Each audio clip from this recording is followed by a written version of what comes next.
У нас было изъято 6 гильз калибра 9 на 19 мм, 3 гильзы калибра 72 на 54, ну, как раз предположительно с СВД стреляния. Также изъяли кровь с места происшествия.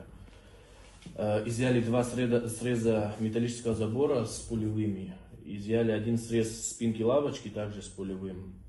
Была изъята предположительно снайперская винтовка Драгунова со срезанным маркировочным обозначением.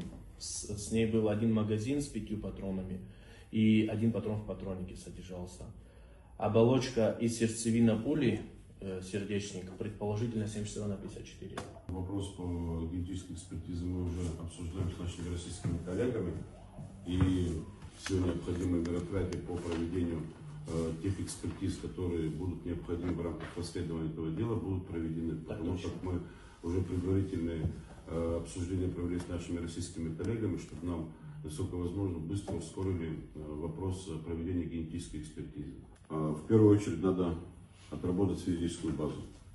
Вы понимаете, что было мероприятие, в котором находилось большое количество людей.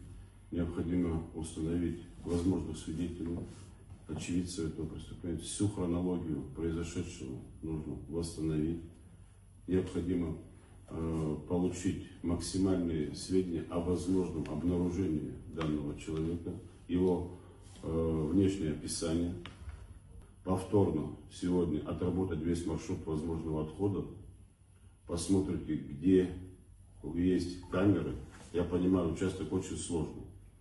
Там очень много дорог, отходных путей, но все отходные пути вчера вы отрабатывали, я знаю. Сегодня дополнительно, повторно провести весь анализ. Подключите все ресурсы, которые у нас имеются, гороаппараты. Все должны, Руслан Александрович, работать сегодня именно на раскрытии этого преступления. Усиление по постам продолжить. Сегодня проведите ротацию сотрудников, работу надо продолжать.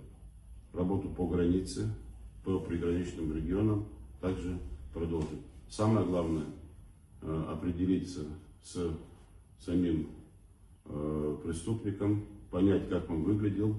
Для этого надо собрать физическую базу. Вы знаете, что с нами работают коллеги из службы госбезопасности, помогают активно.